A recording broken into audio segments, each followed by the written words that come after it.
Nice to hang out with mates on a Thursday night, and here are two of our favourites amongst the Paul Murray Live family, none other than the wonderful James Ashby, who is not at home. He's very close to an office, a studio this evening. Where are you, my friend? Great jacket, by the way. Perth. Oh. Yeah, thanks, mate. Perth. I was very lucky to be able to see the swearing in of our two new MLCs here in Western Australia. So Phil Scott and Rod Caddies. You can see them as welcomed additions to your show, Paul, if you want. Two new MLCs for One Nation in WA. Happy to help. Well, straight after you've done this little hit, I'll tell you what, there's a joint not too far from Murray Street. Some of the best dumplings I've ever had. I'll send you that in a second. A man who's going, what is all of this rubbish, is none other than, of course, Michael Kroger, who's doing it from home tonight. You know, a little too cold outside, bugger it. But he's still dressed up. He might have the PJs on downstairs, but he's looking business upstairs. Nice to see you, mate. All right. So, Michael, how do you feel at the end that, thankfully, look, a couple of days, egg on some people's faces, red faces, but who cares? If by Monday we're back where we were last Monday, that's a good thing, right, when it comes to the coalition? Yeah, obviously, Paul, there's some, bruising that takes place when this type of, fracas takes place. So things will take quite a while to settle down, to be honest. There's been a lot of media interviews, a lot of backgrounding, a lot of unhappiness on both sides. So, the truth is that that'll take some months to repair. But look, thank goodness they're going to get back together. The four policy issues were never the issue, but Susan Lee sort of made it clear that she had to take those things to the party room. And the big sticking point, as we now know, was David Littleproud's view that, the Nationals wanted the right to, he wanted the right to be able to have National Party MPs, resist shadow cabinet and oppose shadow cabinet if they didn't feel inclined to follow what they decided. Now, Susan Lee quite properly said no. Anyway, that's all in the past. It looks as if they're going to get back together, and thank goodness. I mean, otherwise, mate, it would have been like Noah's Ark. I mean, two shadow treasurers, two foreign shadow spokespeople, blah, blah, blah. I mean, yeah, it would have been a recipe for disaster. Three-cornered contests in every seat, no joint Senate tickets, no joint policies, no joint releases. I mean, it's untenable, all right? And as John Howard and Tony Abbott correctly said, the Liberals and the Nationals work best together when they're in coalition federally, and that's the way it should be. And thank goodness that sense is going to prevail, mate. James, if nothing else, it means perhaps in 3 years' time they're back on the same ticket, and a little bit of that quota, if they don't get it, it may well go back in the direction of One Nation, which does seem to be what's happening in terms of preferences. But more practically this week, what have you thought of watching on as people who just a few weeks ago wanted to be a government couldn't work out how they would be in opposition? Look, if they're only getting back together again for the kids' sake, it's probably the wrong approach, and they're going to have some issues moving forward because, Mum and Dad have still got their differences. And we're talking about the National Party here rightfully putting their foot down and saying we want and demand more respect as a party. We've seen for too long the National Party just treated as the accessory to the Liberal Party, the Robin to Batman, or, the shadow in the dark. And this is the problem for the Nats. They're trying to say to the Liberal Party, stop taking us for granted. But there are deep-seated problems within both camps, and I don't think the trust is going to be returned easily here. I've spoken to Liberal Party members just as soon as the election finished who had great concerns over the fact that Barnaby Joyce says things every time he opens his mouth, he loses us Liberals votes. And Matt Canavan loses us votes every time he opens our mouths. You're hardly going to fix that problem by sort of having this little bit of a row and then kissing and making up within a week's time. So there's some real problems. And I've heard Liberals say our greatest defeat or our greatest achievement was actually getting rid of the Nationals in South Australia.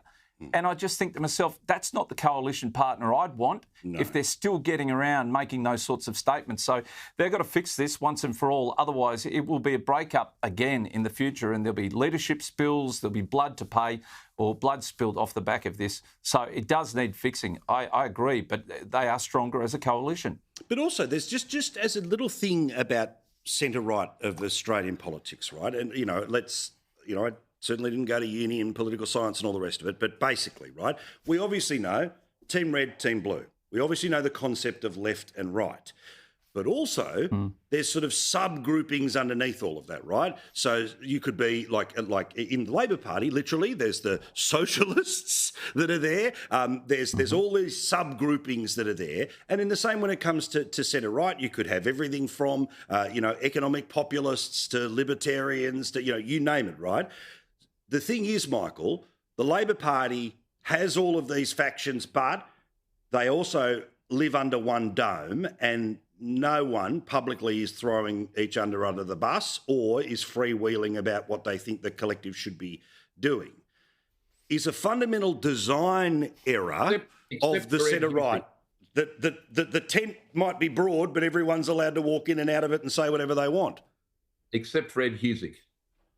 Correct. Very good point. Very good point. Mate, and look, I'm not suggesting hard caucus rules. I'm just saying, like, if people think that the left of Australian politics is not as fractured as the right is, they need to understand that there are those fractions. They're just a lot more obvious to the right. Yeah. Look, it's a great question, actually, and it goes to a lot of how modern politics works in Australia today. The Labor Party factions have been there forever. They manage those factions incredibly well. There is extraordinary discipline amongst the factions. If you cross the factions, that has enormous consequences, both for your tenure within the Parliamentary Party and, just as importantly, mate, when you leave Parliament.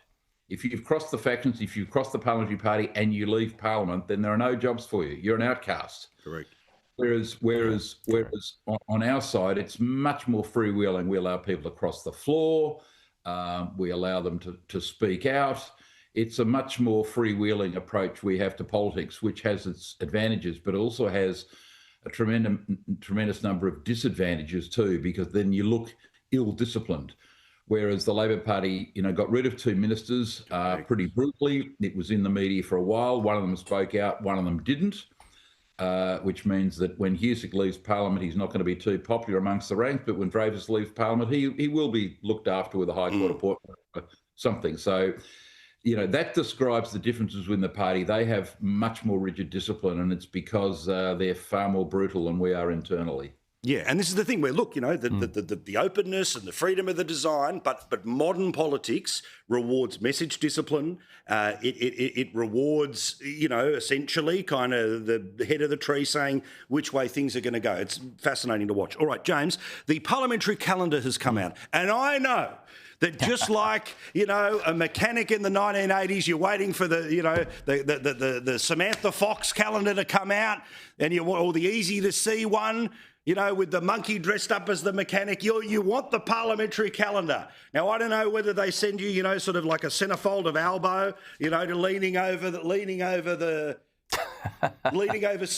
like the old street and strip ones. Yeah, anyway, okay, great. We just had an election, but you can almost count on a couple of hands how many days Parliament will sit this year.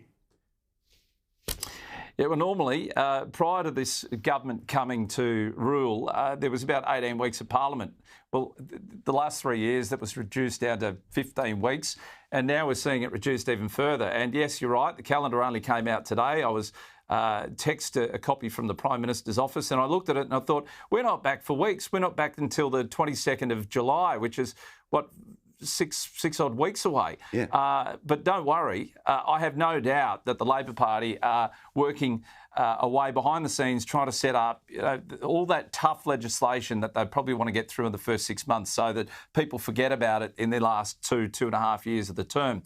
But yeah, it is a surprise. There's a big gap. And I heard the explanation is so that Albo can do some more overseas trips, Paul. Oh, what a surprise. Because you see, this is, but again... Fire up the jet. But this is the stuff, right? Yep, big win, no questions, right? But what is the problem with the big win? A little bit of hubris starts to kick in, right? So they've taken the message, Michael, inside, the DNA of the Labor Party, all that stuff that we've been talking about here, that's all garbage. Cost of living, we nailed that. We, Airbus Albo, nobody cared. Take your pick. But this stuff will come back to bite you on the bum. Yeah.